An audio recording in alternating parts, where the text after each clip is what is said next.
Dave Hooker Show. A presentation of Off the Hook Sports. Objective insight, expertise, top guests. Available on YouTube, Apple, Spotify, and the Off the Hook Sports app. Download now for free. Also available on offthehooksports.com. I compute and obey. Now to Dave Hooker. Ready. Well, we told you that conference realignment might continue and might ultimately blow up over the weekend. We were right with Caleb Calhoun. I am Dave Hooker. 4 down coming up. The one who lost, who needs to worry. What is the best conference now? Also, what's next for conference realignment? Is it just a matter of time until we see that ACC raid? And also today's tough question, what should the SEC do in light of conference realignment? And Tennessee's offensive line. The offensive line, several of them, and offensive line coach Glenn Ellerbe will meet with the media. We'll give you an update based off of what we're hearing after week one. And, Ocho Cinco and Randy Moss really like Cedric Tillman, also the 10 best seasons by a Tennessee linebacker. Welcome to the program, brought to you in part by Zen Sports today. Caleb Calhoun, how are you, sir? I'm doing pretty good, Dave. We are witnessing history in action. It's a completely different college football today than it was on Friday. It is just stunningly quick how things moved. And at one point, I know there was a burner account that had Florida State and Clemson going to the SEC, and they had received official invites. Before we dig into that, it got me for a second. It was a Brett McMurphy clone account. It got me for a second. I'm at the point where I'm not really sure what to believe about conference realignment in terms that nothing blows me away, Caleb. Nothing at all. Yeah, it is a college football is an eat or be eaten sport. There was never an appropriate governing body. The NCAA did what it could for 115 years, but as we at the real truth of the NCAA from the time it was founded was that the conferences had the power. And one day some historian is going to mark all of this, and it's going to go back, Dave, to in the 1980s when conferences were first given autonomy to have TV deals. Right. That's going to be the move that changed all of this. NCAA had no teeth. As a history guy, another way of phrasing it, that the NCAA lost the ability that the NFL trusts, the NFL has an antitrust, so they're able to have a monopoly. So the NCAA had that power, correct, until the early 90s. And then when they lost that to the conferences, that's when you started to really see the money get goofy. Yep, that's exactly when you started to see it. And Teddy Roosevelt is spinning in his grave right now. He started the NCAA because he wanted a national governing body for college football. Teddy Roosevelt was a big antitrust guy. He did not like the eat or be eaten way of business in this country, and he tried to stop it. And the sport that he loved is now an eat or be eaten sport. That's all it is. Let's get to 4 downs, brought to you by Zen Sports. We'll break down what happened to the conferences over the weekend. What does that mean for the SEC and Tennessee? And it's brought to you by Zen Sports, the new sports book in Tennessee, revolutionizing the way you earn sport betting rewards. That means no more deposit bonuses that turn into deposit nightmares on Zen Sports. What you see is what you get with their cash rewards program. You get a lot of cash. For a welcome bonus, earn an unlimited 5% cash back on your betting volume with your first final days when you sign up with the promo code HOOKED. That's right, HOOKED.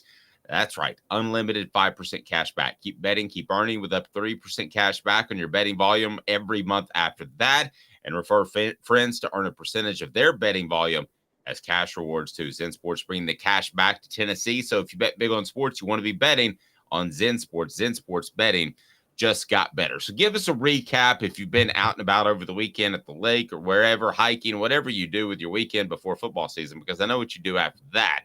But if you've been out there and you don't know to this point, this all started about a week ago when Colorado decided to leave the Pac-12 10, 8, 6, whatever it is now, for the Big 12. And then, Caleb, if we can just kind of recap what has happened in the past week, in particular, what happened on Monday after we went off the air, because we broadcast live daily weekdays at 10 a.m. So this caught us a little bit after the program was over. So Caleb, get us caught up to date for those that don't know, and how much the Big Ten, Pac-12, or whatever it is, and Big 12 have changed in the past 7 days. Okay, so this all started, if we all remember, a week ago when Colorado decided they were going back to the Big 12. And we knew that Arizona was working to try to get into the Big 12. Well, then we were having a conversation on Friday, Dave, talking about what's going to happen. And we said in that moment, everything we say in this moment could be outdated if you're watching this on Saturday. I didn't realize everything we said would be outdated if you're watching it at 1 o'clock in the afternoon after we finished our show at 11:30. Pretty true. And so Arizona State, and Utah immediately jumped to the Pac-12. The Big Ten then went and got Oregon and Washington at a discount. So Oregon and Washington are going to accept less of a payout to be in the Big Ten. That's how badly they wanted to be in the Pac-12. So the Now Pac-12... Let's explain a discount, because sometimes I think we maybe...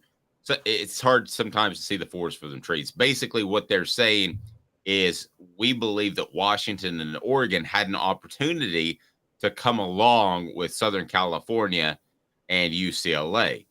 A lot of people, me included, said that was a bad move for the Big Ten. It was just about TV markets. It's not going to work. They did not make that jump at the time. So with the Pac-12 crumbling, the Big Ten goes to them and says, if your percentage of television money was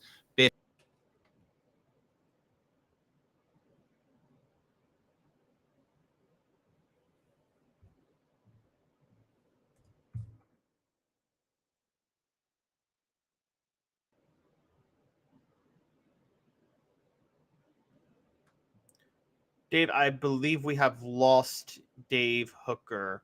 I apologize, guys. Technical difficulties. Do not know what is causing that right now. Please tell me who is frozen on which end, if it is me or Dave.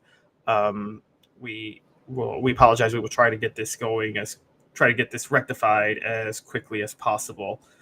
But just for those who want to know, we were talking about conference realignment. And I apologize. Just 2 seconds. Bear with me.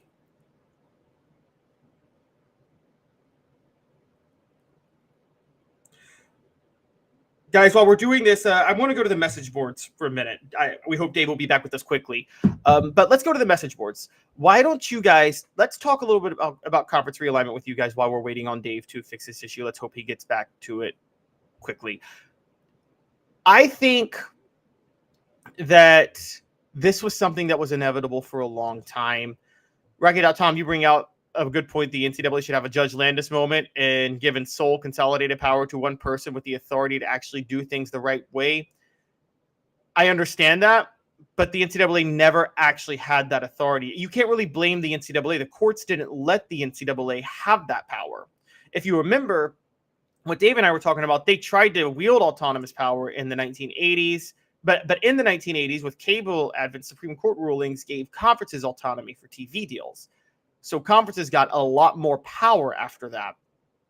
On top of that, conferences had the bowl tie-ins, not the NCAA. And conferences ended up naturally we're going to have more power within the NCAA. This ended up being a natural progression with the NCAA. So what basically happened is the conferences had more power. This is it's a debate as old as time in America. Is centralized power better, or is power better when distributed across the masses? And the courts gave the power across the masses rather than the centralized power in the 1980s. And when you have centralized power, what happens is that it's eat or be eaten. Everybody hunts each other until there is one true king. I don't know when that true king is crowned, but this isn't over, guys, because we are a step towards having just a 3-conference league. And where we are at this point is that That 3-conference league is going to be one league. Ragged.com, great point. Articles of Confederation versus centralized federal power. This is the Articles of Confederation. The NCAA college football was the Articles of Confederation. There was no real centralized power whatsoever, and this was a result of that. And quite honestly, it's something we saw happening. It's something that we should have known was going to happen 40 years ago when the Supreme Court rulings happened. Now, what I would say is that this could work out long term. This could work out long term if all the teams that we care about and all the rivalries we care about, you get the teams back in kind of this one league that's going to be formed.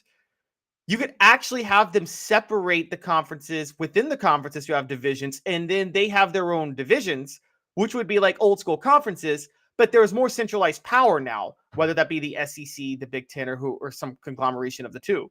So this could work out, but it's not going to work out now.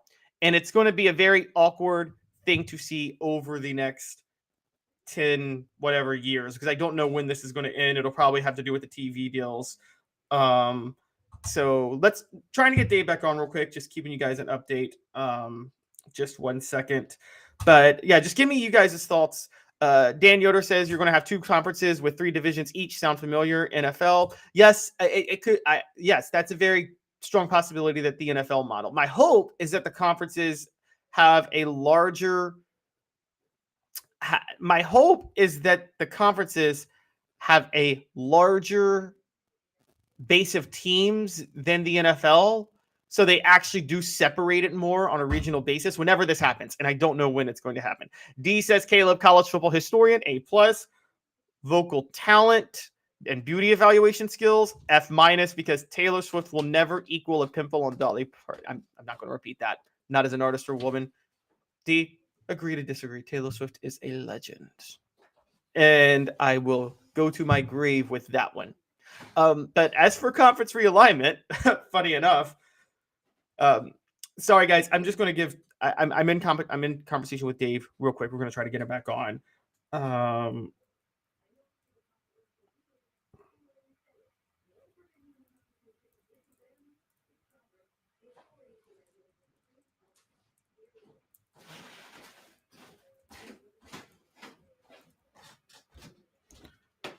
Okay, sorry about that. Dave is still having technical difficulties on his end. We are trying to fix this and figure this out, and promise we will try to get this fixed as soon as possible.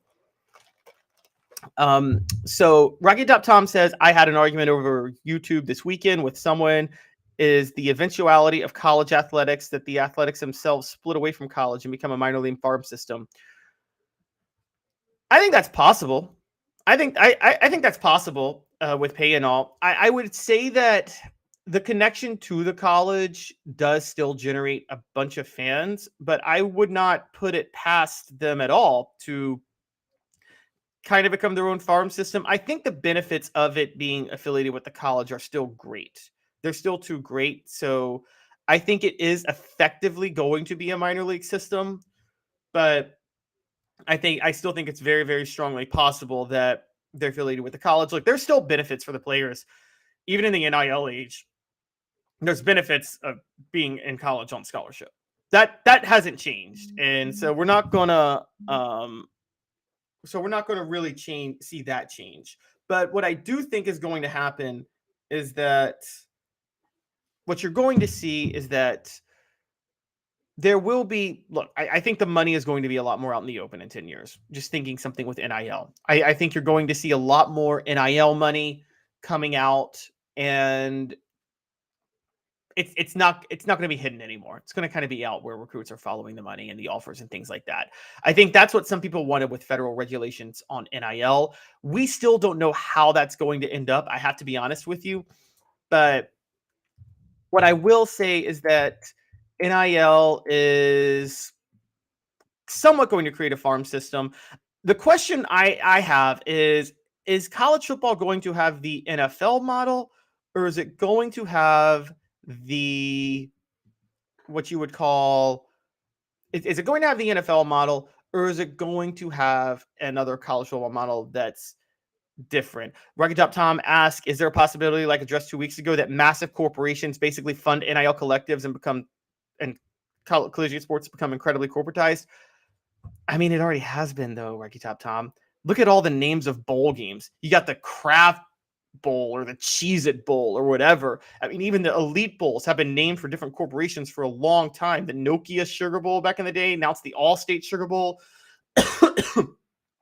It's just a real weird issue, I have to say. Guys, I'm going to do one little switch real quick. Please stay with us. I'm going to switch studios to while we're dealing with this technical difficulty. So just give me 1 second. Bear with me.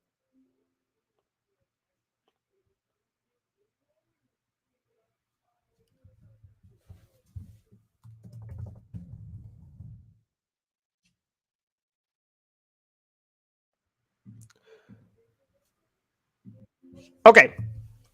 Apologize for that. I know that was a little bit of an awkward look. I switched studios while we still kind of deal with this issue. But getting back to Rocky Top Tom's point, yes, it's always been corporatized.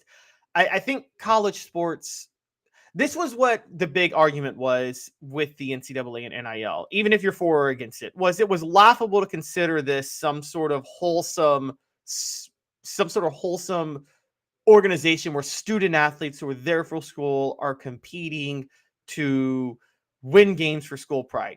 They were competing to go to the NFL. And a bunch of people were making money off that. The NCAA, I think Mark Emmert, one year, I forget Mark Emmert's salary, but it was gigantic. It was in the tens of millions. So when you have people, now you may or may not like NIL, but you couldn't argue against it when you had people like Mark Emmert making tens of millions and other people making none. We are going to take a quick break. We will, when we come back, we can hopefully get this Dave thing squared away.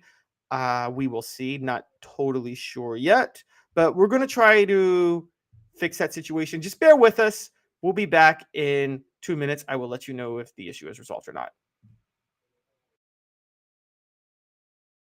To own the more that owns every job, then get to Vassy Lawn and Garden in Cleveland and get you a Toro. I'm David Vassy, here to talk to you about Toro. With a Toro Zero Turn, you'll get more out of every minute and you'll reach the finish line faster. At Vassy's, we like to say, no matter if you're mowing 3 acres a week or 11 lawns a day, homeowners and business owners alike find confidence in equipment they can trust from top to bottom. Vassy Lawn and Garden, Highway 60 North in Cleveland. Man alive, it's worth the drive. Hi, Mike Davis here with City Heating and Air, reminding you to always dare to compare. Our team provides quality local heating and air service, installation, and maintenance across East Tennessee. We use only the best equipment like American Standard heating and air conditioning for your residential, new construction, or commercial needs. Honesty, dependability, and customer satisfaction have been the cornerstones of our business since 1961. City Heat and Air. Dare to compare.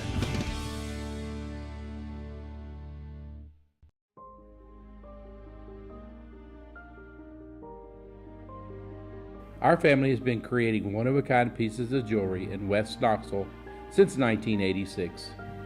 Each piece is a combination of unique processes that bring your idea to life.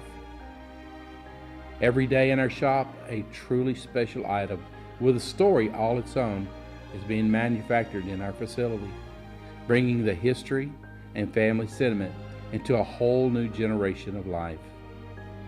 We are grateful that you chose us to be Knoxville's best jeweler, a title that we value and respect. Because to me, being a jeweler and owning a jewelry store are not the same thing. I'm Rick Terry.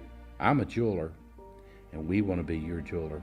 Kingston Pike and Campbell Station Road in the heart of Farragut, and downtown on Gay Street right next to the Tennessee Theater.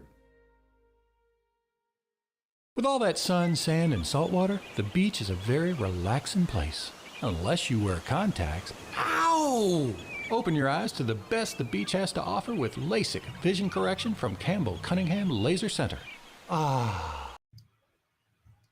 Welcome back. Still having some technical difficulties with Dave that we are trying to fix. So we're talking about conference realignment weekend. Let's just do I'm going to do a real quick recap for you guys. The Big 12 last week added Colorado from the Pac-12. The Pac-12 is already losing USC and UCLA to the Big 10. So at that point, the Pac-12 was at 9 teams. The Pac-12 then lost Utah, Arizona, and Arizona State to the Big 12 on Friday. Then the Big 10 went and rated and got Oregon and Washington at a discount. So you have USC, UCLA, Oregon, Washington to the Big 10, Utah, Arizona, Arizona State, Colorado to the Big 12. That's going to happen within the year. That left the Pac-12 at 4 teams: Stanford, Cal, Washington State, Oregon State. So the question then becomes Stanford, Cal, Washington State, Oregon State. What's going to happen? I'm sorry. Yeah, Stanford, Cal, Washington State, Oregon State. What's going to happen with them? And is the Pac-12 going to just combine with the Mountain West? Are they going to try to combine with the ACC? Because, guys, a lot of teams want out of the ACC right now. And I don't think that grant of rights agreement is as ironclad as people are saying it is. So we are going to have to see how that goes. But right now it's a Pac-4. No way you can have a Power 5 conference, by the way, with just a Pac-4. Here's one of the issues. The college football playoff that's going to be in effect in 2024 is going to have the top 6 conference champions facing off against 6 wild cards. Not against, but it's going to be the top 6 conference champions and 6 wild cards. Does anybody really believe that there should be the top 6 conference champions getting automatic bids in this new age of conferences? That's laughably ridiculous to me, quite honestly. There are 3, right now there are 4 credible conferences, 4 that are credible for Power 5. And we're going to see, and I'm talking Big 12, Big 10, ACC, SEC. I don't know if the ACC is long for the world. It's going to be 3 soon enough. At what point do you just say the top 4 conference champions, which would be, here's what I would do if I'm the college football playoff at this point. Big 12, SEC, Big 10 champs all get in, particularly when the SEC inevitably folds. And then they're going to have to, then I say take the best team of the rest of the conferences, and then 8 wild cards. Rugged.Tom says there shouldn't be a playoff to start with, so no. Well, Rugged.Tom, I'm with you. On principle, I don't like the fact that there's a playoff, but that's where we are at this point in college football. I was never a fan. I thought college football, okay, what would have been your ideal college football scenario? If you could go back in time to whenever, how do you think college football would be perfect? Here's how I think it would have been perfect. Go back to where the old school model where you had, I'm talking Big 8, SEC, Southwest Conference, Pac-8, Pac-10, whatever, Big 10, all of these conferences. You had the bowl tie-ins. The Cotton Bowl would get Notre Dame and the Southwest Conference. So you get all these different tie-ins. And then after the bowls are played, you have a +1 for the national title. The whole reason the whole bowl system started to go more towards the alliance and then the BCS and the playoff is because people wanted to see 1 versus 2 or some of the more elite teams facing off in bowl games. Well, you could have fixed that issue with just a +1 model. You didn't have to go down the alliance route or the BCS route or the playoff route. So that would have been my dream. That dream died in 1992 when the SEC created an SEC championship game. So that is what it is. Dan Yoder says Pac and ACC would play at empty stadiums. Ever go to a Duke game? No, that's true. That's true. And for a lot of the Pac fans, I'm just going to be honest. For a lot of the fans of those Pac-12 teams that are complaining right now, if you're one of the 4 that's left out, I'm sorry, you should have supported your football team more. It's just that simple. That's how it goes. So D says college football playoff will reevaluate before 2024. Top 4 conference champs get by, +2 highest ranked non-champions. Well, the thing is, either there are 12 spots with the college football playoff, though. So I don't know how that you would go with that. I would agree with you, by the way. I don't know if I would to make it fun, I'm fine doing the buys for the top 4 conference champions. I actually think that's a good idea. So here's what I would do. Automatic bids for the SEC, Big 12, Big 10. Automatic bids for those 3 champs. And then the best conference champion, the highest ranked of the rest of them, also gets a bye. So then you have the top 4, and then you can do the 8 wild cards. I'm not a fan of the 8 wild cards, but we are still having, sorry, just a heads up, guys, we're still having technical difficulties with Dave. But I would say you're going to have 8 wild cards and 4 conference champions. So getting back to it, let's talk about it. Let's talk about conference realignment now. with what happened over the weekend. The next question is, what's next for realignment? Because the ACC, for those who don't know, is falling apart. And it's falling apart before our very eyes. Now, the ACC is the next Pac-12. The only thing holding it together right now is a grant of rights agreement that lasts through 2036. Dave and I have been on this for a while. To break out of that grant of rights agreement, you need a majority of the schools to vote to kill it. Or you need enough schools to leave the ACC that the conference dies. So there is no grant of rights agreement if the conference doesn't exist. So right now, from my understanding, this is a 2-month-old thing. The ACC was at 7 teams that were willing to break off. And we're talking Florida State, Clemson, Miami, UNC, NC State, and the 2 Virginia schools. That's 7. They need to get 1 more. Now, the question is, the SEC has to make a move, and I'm going to talk about this in a column later today and talk about it tomorrow too. The SEC has to make a move. They can't let the Big Ten continue to get gigantic and then they miss out. Now, they can stay in their region, but they got to go get Florida State and Clemson. They do.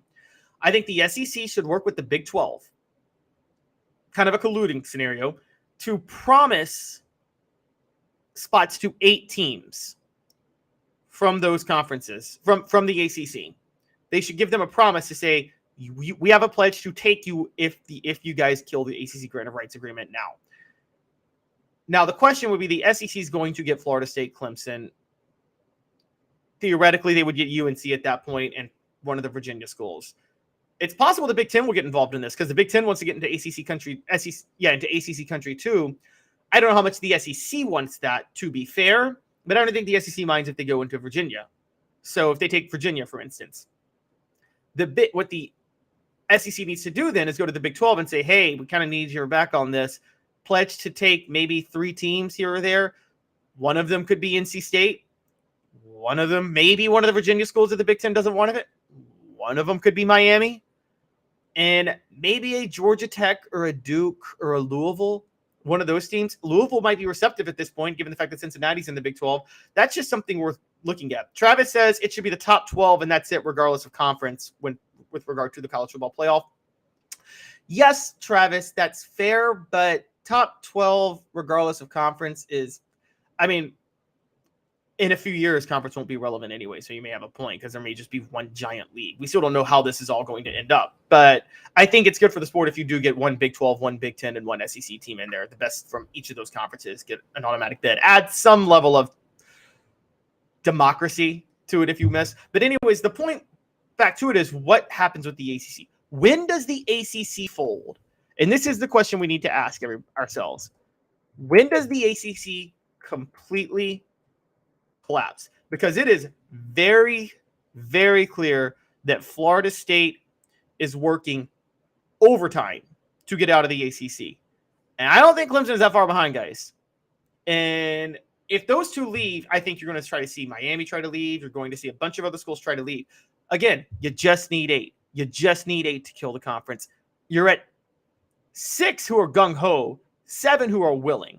You just need 1 more.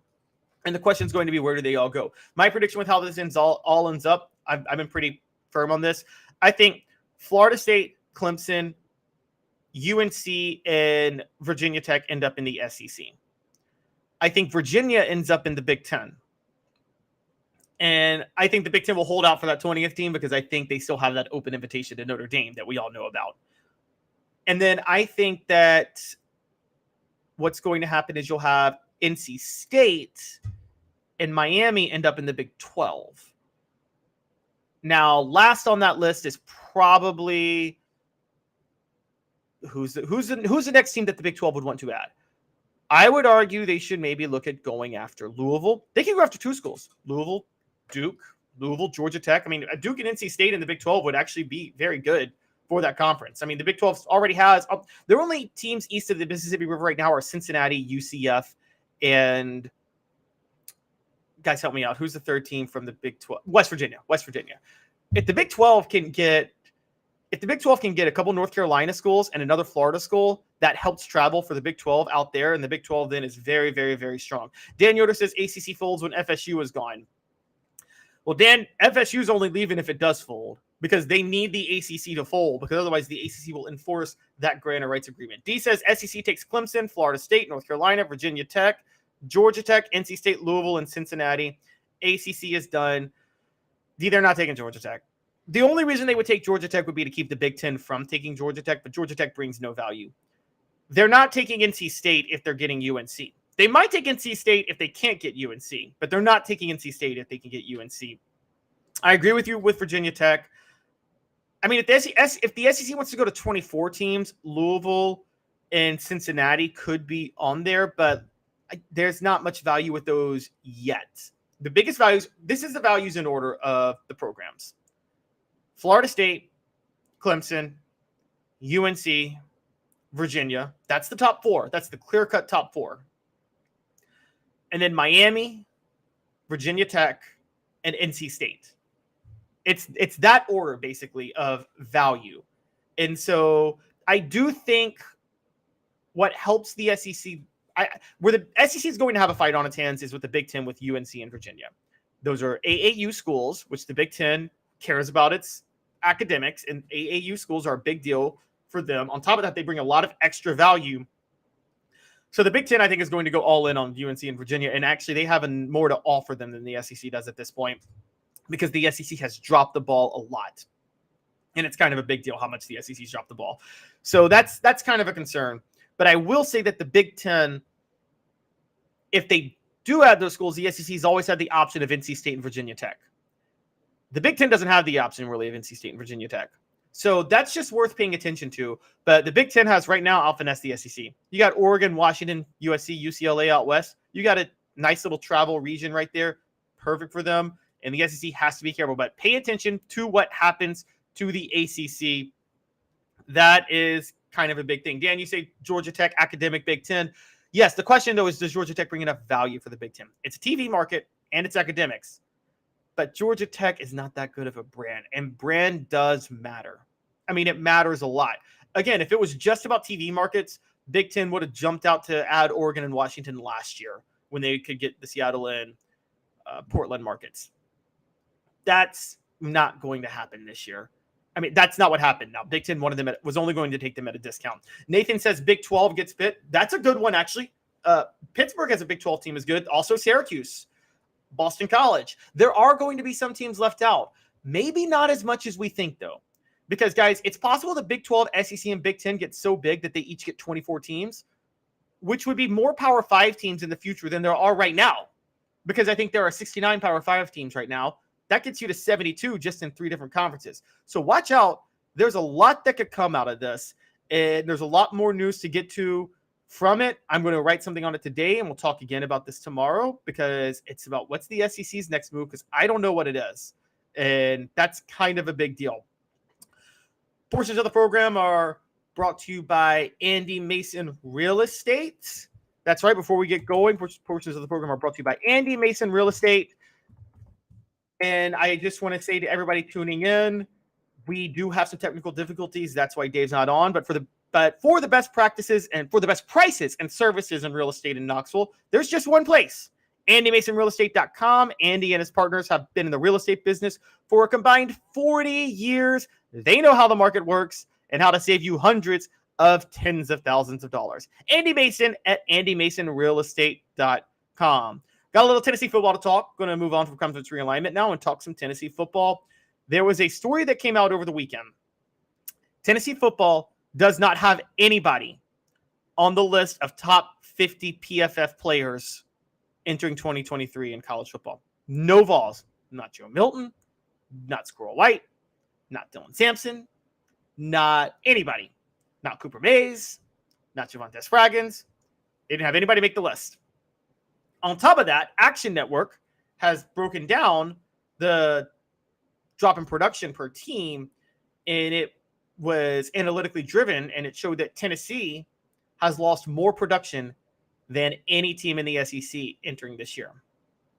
So this is kind of a simple question.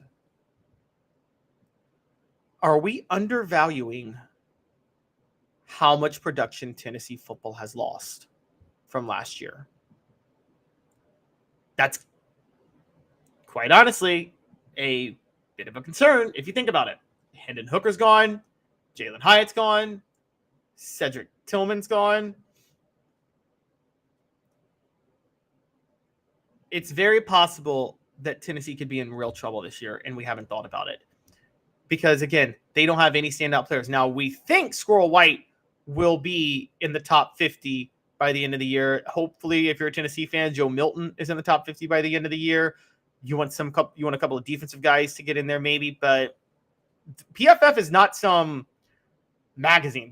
Every list they do is data driven. And so it's legitimate for no Tennessee football player to be a top 50 PFF player. And when you combine that with the analytical approach to how much they have lost in terms of production, you see a real tangible issue there. And it doesn't seem like Tennessee fans or the community around Vol Nation is really paying attention to the drop in production. I'll give you one example of something it reminds me of. In basketball, in 2007-2008, Tennessee reached number 1 with Bruce Pearl, Chris Lofton, Tyler Smith, Wayne Chisholm, Jawan Smith, Ramar Smith, Jordan Howell, Duke Cruz, J.P. Prince. That was their best season in history. They won 31 games. They reached number 1 at one point, beat Memphis on the road in what was one of the greatest regular season games in college basketball history. Lost in the Sweet 16. That was Chris Lofton's testicular cancer year. They lost Chris Lofton, Jawan Smith, and Jordan Howell. But they added Scotty Hobson, a 5-star out of Kentucky. Ronaldo Woolridge was a 4-star who had committed.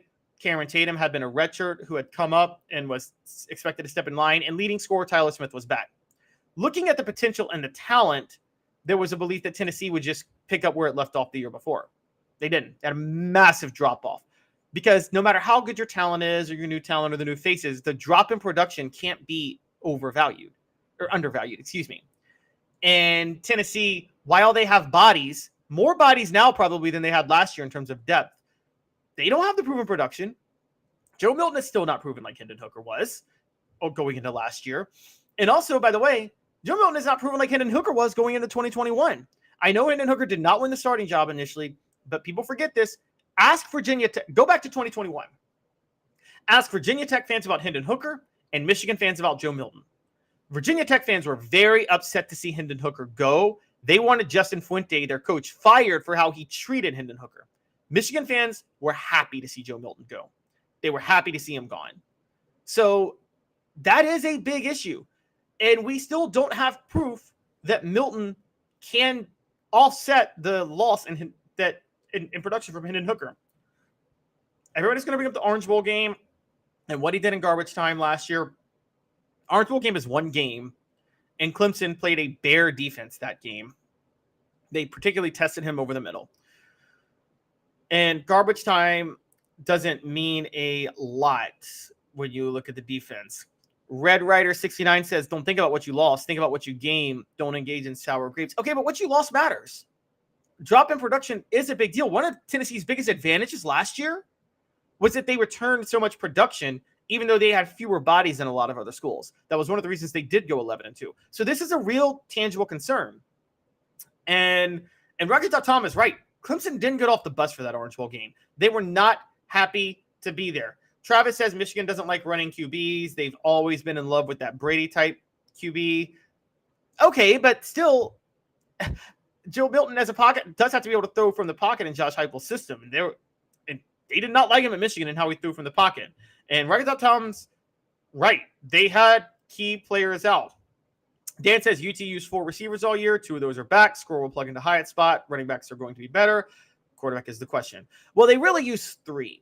Yes, there was Cedric Tillman, Ramel Keaton, Brew McCoy, and Jalen Hyatt. But Cedric Tillman was hurt half the year, at which point you had Brew McCoy and Ramel Keaton. So that's why they really used 4. They want to use 3, if we're being honest. And yes, Brew McCoy being back is a huge deal. He's the best NFL prospect. Ramel Keaton on the other side is helpful. Squirrel White and Dante Thornton in the slot. I think they have the bodies. They don't have that extra tight end, so they're either going to have to put – right now it's just Jacob Warren.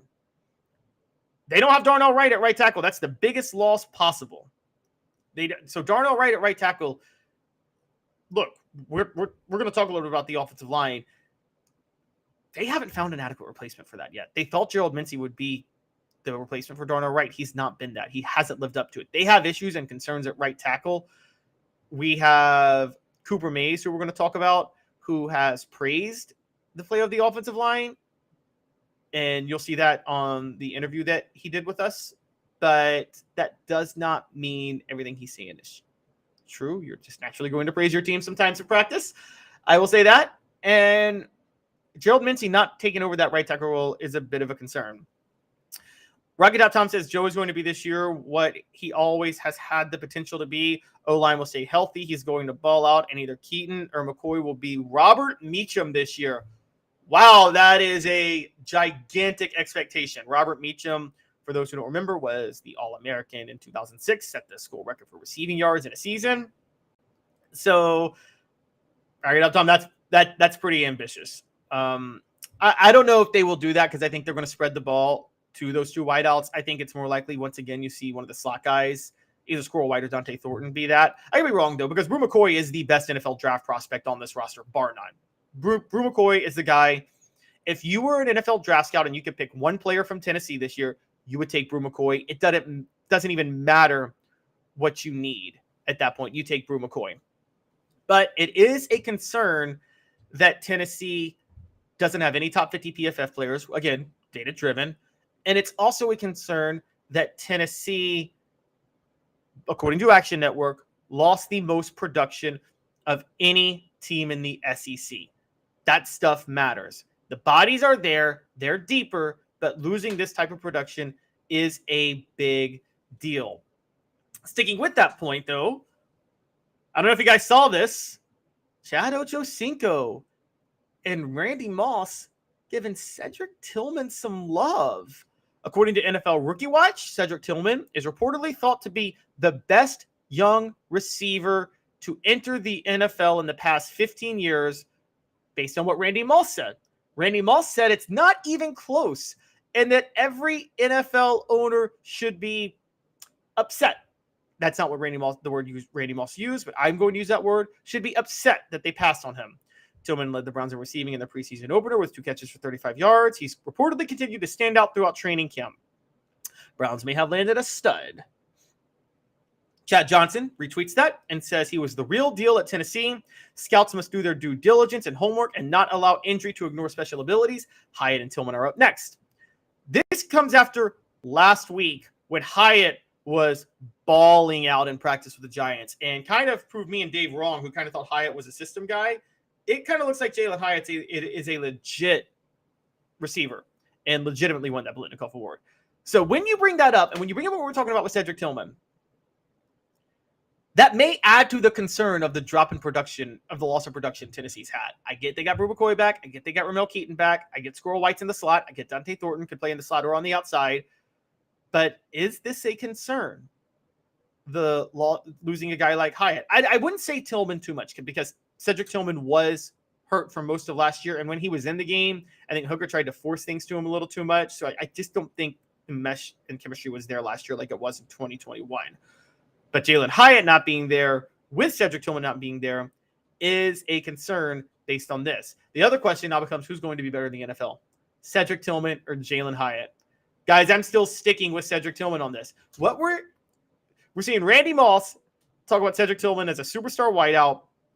Jalen Hyatt is faster than Tyreek Hill. This duo is going to be better than we thought it was. It kind of reminds me of back in 2001 when John Henderson and Albert Haynesworth were so dominant. And then you watch the NFL 5 years later, and they were even better than we thought they were in college because both made the Pro Bowls, and they both made Pro Bowls, and they started together on the defensive line at defensive tackle in 2001. That Tennessee team should have played for the national title. They should have beaten LSU. 2 defensive tackles like Henderson and Haynesworth, and they couldn't stop Matt Mock running the ball in the SEC championship game. The biggest indictment in the history of college football against John Chavis was that game. So D says Ramel and Brew both get 1,000 yards. Squirrel and Dante pair for over 1,000. Running backs get over 2,000 combined. And Robert Rexroad says Squirrel at 26 miles an hour. Okay, you guys are getting a little ambitious here. But back to Cedric Tillman and Jalen Hyatt. Are we going to look back in 5 years and say, wow, Tennessee had both of those guys playing on the same team. That's incredible. Is it going to be that? Are they both? Is Cedric Tillman the best wideout to come out of Tennessee in recent years? Here, let's set a standard. Juwan Jennings. Will Cedric Tillman be better or worse than Juwan Jennings in the NFL? A standard for Jalen Hyatt, Cordarrelle Patterson. Will Jalen Hyatt be better or worse than Cordarrelle Patterson in the NFL? So, again, Juwan Jennings for Tillman, Cordarrelle for Hyatt. That's a little unfair to Hyatt because the expectation is way higher for Cordarrelle Patterson than it is for Juwan Jennings at this point. But I'm still a believer in Juwan Jennings long term. I mean, that guy is just you can't underestimate a baller at receiver sometimes. And Juwan Jennings is a gamer. And so I still am very, very, very high on Juwan Jennings on that regard. But that's just a question. Juwan Jennings or Cedric Tillman, Jalen Hyatt, Cordarrelle Patterson. You guys let me know in the message boards. And that's kind of the standard we're going to be setting here. Again, if you believe in Tillman, you would say easy surpass Juwan Jennings, but I think Juwan Jennings is going to take another level before it's all said and done. I think he's a bit of a slow developer because he's not like the prototypical receiver, so he doesn't have the measurables. You have to wait till he's in the game to see him, but I think eventually someone's going to realize this guy is a go-to guy and you want him. Look, it took forever for him to become the number one receiver at Tennessee, and then he parlayed himself into an NFL draft pick with just one season in 2019 with Jeremy Pruitt and Jared Garantano. Okay, so it's going to be a slow process, but I do think Juwan Jennings will get there. And so let's go back, actually. Okay, since his name was brought. Cedric Tillman or Robert Meacham in the NFL. Jalen Hyatt or Cordarrelle Patterson in the NFL. You guys let me know what you think about that. We're going to take another quick break. Again, I apologize to all of you guys. We've had some technical difficulties today. We're going to be back, though, in about 2 minutes, and we're going to talk a little more Tennessee football. Family has been creating jewelry since 1986, each piece unique with a story all its own. I'm Rick Terry with Rick Terry Jewelry Designs. I'm a jeweler, and I want to be your jeweler. We're grateful that you chose us to be Knoxville's best jeweler. My family and staff look forward to serving you. So please come see us.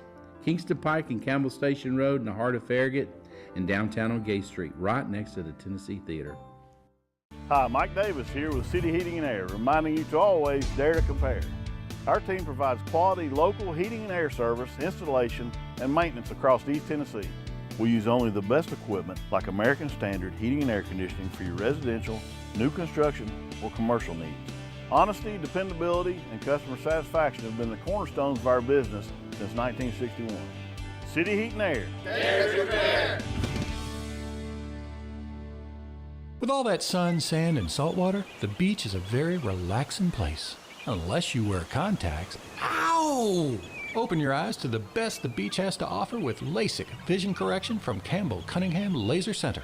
Do you want to own the more that owns every job? Then get to Vassy Lawn and Garden in Cleveland and get you a Toro. I'm David Vassy, here to talk to you about Toro. With a Toro Zero Turn, you'll get more out of every minute and you'll reach the finish line faster. At Vassy's, we like to say, no matter if you're mowing 3 acres a week or 11 lawns a day, homeowners and business owners alike find confidence in equipment they can trust from top to bottom. Vassy Lawn and Garden, Highway 60 North in Cleveland. Man alive, it's worth the drive. These mountains hold and defend a spirit far better than moonshine. A drink that holds flavor that becomes necessity. A hard cider made and relished by folk who are as hearty as they are legend. A refreshment that can only be found in one place. With a taste that makes you say, give me 3 bottles of the good stuff. Tennessee Cider Company, where necessity can be found.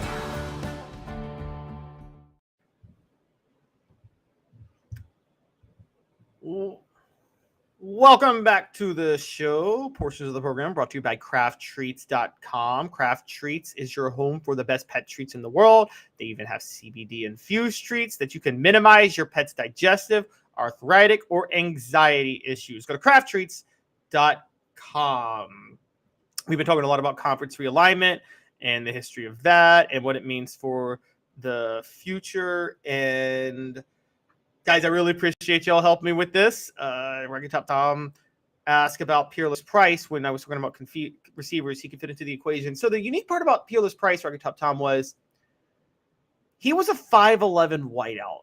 So it's hard for me to know, do you compare Jalen Hyatt to him or Cedric Tillman to him? Because Hyatt is closer to the size of Price. He's still actually taller than Price. But it's hard to know where Price would fit in today's game of receivers. I mean, I love Peerless Price. He's my favorite receiver in Tennessee football history. You talk about a guy who waited his turn to be the number one receiver, and the year it's his turn to be the number one receiver, he doesn't have Peyton Manning. He has T. Martin, who, no disrespect to T. Martin, great quarterback, but Tennessee obviously became a more run-oriented team that year. Knew he wasn't going to get the same targets that Marcus Nash or Joey Kent got, and made the most of them. So you got to love him for that. Dan Yoder asked, how many UT players were in the PFF production top 50 at the beginning of last season? That's a good question. I would assume Hendon Hooker was on there, though. Got to be honest, I would assume Hendon Hooker was on there, and it's possible Cedric Tillman was on there. Those two were proven producers entering last year. All right, so speaking of Peerless Price and some history, before we let you guys out of here today, and again, we apologize for some of the technical difficulties and things that have happened on the show, but before we let you guys out of here today, we're going to talk about another smoky hot take. This is what I've been diving into over the past 2 weeks, the best single seasons by players at different positions. Today, we are going to look at the 10 greatest single seasons by Tennessee football linebackers of all time.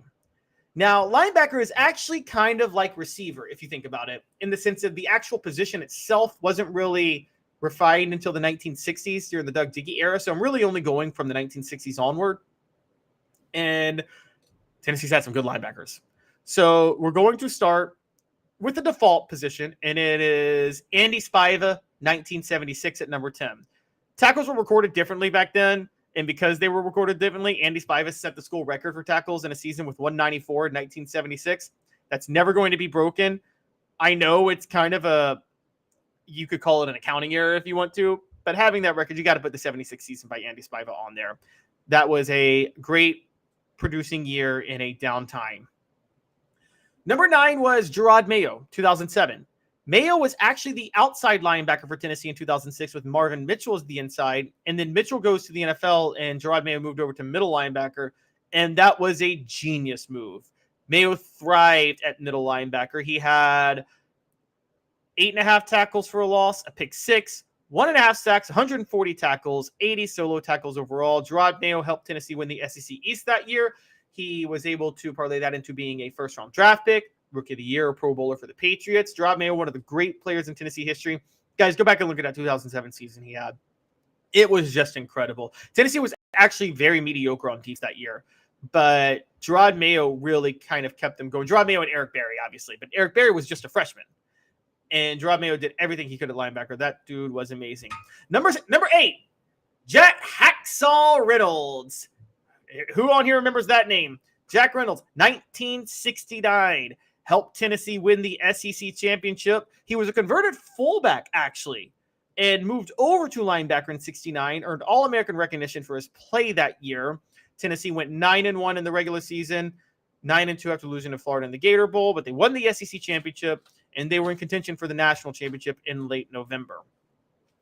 Number 7, Jamie Rotella, 1972. 72 was Condrich Holloway's first year with Tennessee. It was also his best year with Tennessee. The Vols went 10-2. They were more famous for what Holloway did, but quite honestly, Rotella was the leader of that defense.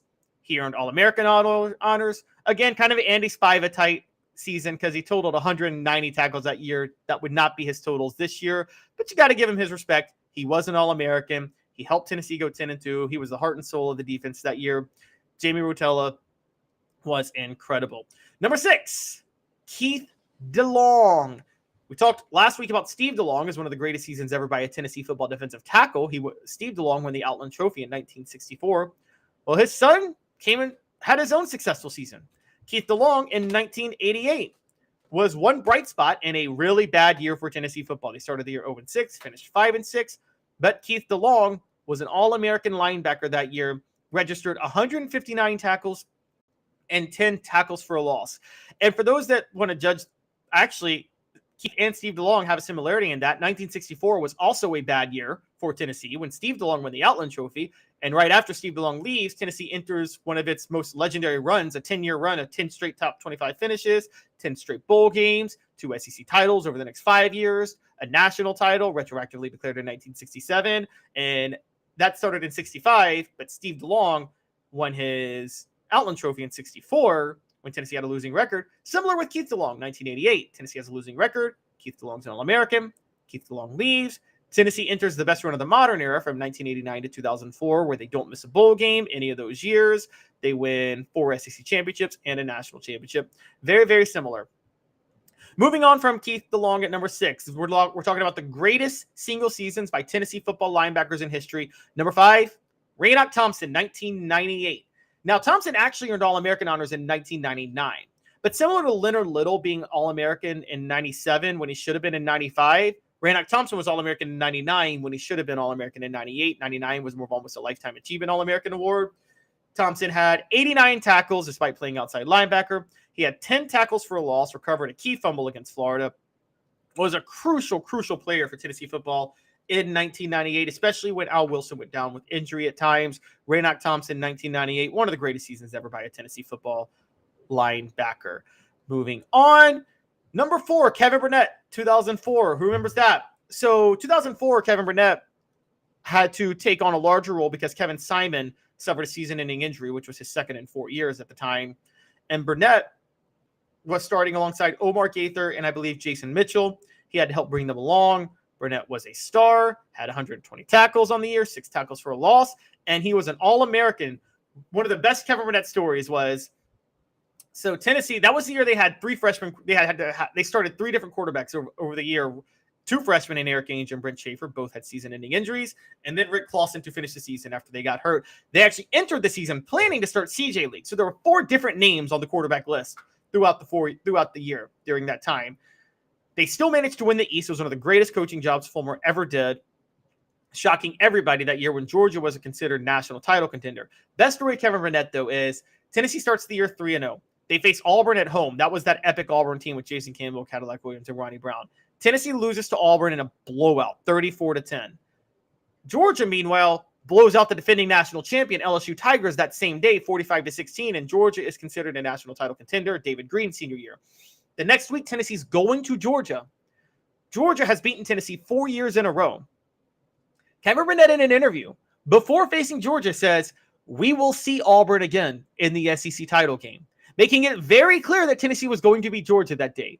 They beat Georgia, win 19-14, largely thanks to Kevin Burnett, and they end up going to the SEC title game. Just as Burnett predicted, he was an All-American that year. Rocket Top Tom says, "I loved watching Kevin Burnett. Went to every game in 04, home and away. Didn't hear anyone else's name even close to as much as on defense that year." That is true. He was amazing. Rocket Top Tom. He was a great defensive player. Number 3. This guy was a 2-time All-American, Jackie Walker, 1970 and 1971. Jackie Walker was the first black captain of an SEC football team, funny enough. His best year was 1970, though. Now, Walker's production dropped in 71, but you can make an argument that 71 was better because Tennessee had horrible quarterback play in 71. It was the year after Bobby Scott, the year before Condrich Holloway. They didn't have any offensive threat at all, and they still managed to go 10-2 solely because of the defense that year. And Walker was the heart and soul of that defense. But 1970 was his best year statistically. He had 132 sacks, 9 tackles for a loss. 132 tackles, 9 tackles for a loss, 2 sacks, and 3 forced fumbles. Man, if he had 132 sacks, that'd be insane. That's Bobby Boucher numbers. But he was still incredible. All-American in 1970, led the Vols to an 11-1 season, top 5 finish when they beat Air Force. That was Bill Battle's first year at Tennessee after Doug Dickey left. Speaking of Doug Dickey, another 1969 player is at number 2, and it's Steve Kiner. Now, Steve Kiner's kind of infamous because Steve Kiner is known for Archie Who and playing a bunch of mules and taunting Ole Miss in November of 69, and Ole Miss beating Tennessee 38-0 because of that. That cost Tennessee the national title. They would have won it that year, but Archie Manning just absolutely obliterated Tennessee because Steve Kiner could not keep his mouth shut. However, Kiner, who was an All-American in 1968 and 1969, starting with Hacksaw Reynolds, was the SEC's Defensive Player of the Year in 1969. He had 5 picks. He was the key for Tennessee winning the SEC title. So even though he did that, that still was one of the greatest years ever by a linebacker. He was an All-American, and you have to give him his credit. And number 1, let's be honest, guys. This ain't going to shock anybody. Al Wilson, 1998. Now, the funny thing about Al Wilson in 1998 is because he missed so much time, his stats don't measure up to a lot of the other linebackers on this list. But this is where the intangible thing comes in. He was the heart and soul of that 98 team, the most beloved player from that team, one of the 5 most beloved players in Tennessee football history, I would say. I put him on the Mount Rushmore of Tennessee football because of his leadership on that 1998 team. He had moved to middle linebacker in the offseason. Leonard Little had played it the year before. Big mistake. Ask Dave about that. Leonard Little should have been on the end, and Al Wilson should have been middle linebacker that year.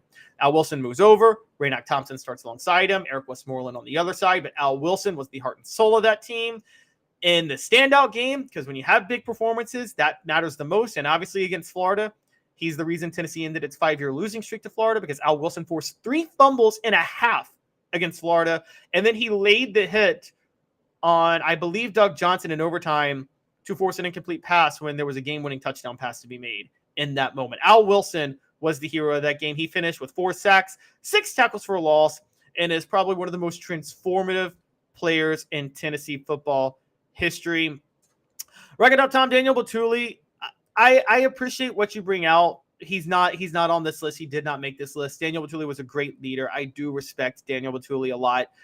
His production couldn't match what these guys did, though. Him and AJ Johnson were close with what they did in the mid 2010s, but team success somewhat has to matter too. And quite honestly, again, people that were on this list through bad seasons were all All-Americans. And so, with the exception of Andy Spiva, who set a record. So it's just, it was hard to get him on the list, but Daniel Batuli does deserve a shout out. I'm willing to give him that. Similar to Rico McCoy, Jalen Reeves, Mabin. Ragged Tom says, I would like to watch Al Wilson fight Ray Lewis. It's funny you say that because I always thought during Al Wilson's NFL career, had Ray Lewis not been playing in the AFC at the same time, Al Wilson would be a much bigger household name in NFL lore. And were it not for his injury in 2006, he would also have been a household name. And Al Wilson, I consider arguably the greatest player in Tennessee football history. He's on the level of Peyton Manning and Reggie White. Doesn't have their numbers, but he was an All-American, won a national title, was a Pro Bowl NFL linebacker. You couldn't ask for any more from Al Wilson. So that's Tennessee's 10 greatest seasons by a linebacker in history. We're going to keep up with this, and we're going to move into the secondary tomorrow when looking out through history. I think we know a few secondary players who are going to obviously be on this list. I want to thank you guys all for tuning in and dealing with me today. This is Caleb Calhoun with Off the Hook Sports. We should have Dave Hooker back on tomorrow. We got a lot of stuff going, covering fall camp still happening. Got some videos coming out from that. An interview with Cooper Mays that Dave Hooker did. I got a column coming out about the future of conference realignment. We're going to talk more about that tomorrow. But again, thank you all for tuning in. With Caleb Calhoun, this has been a presentation of Off the Hook Sports.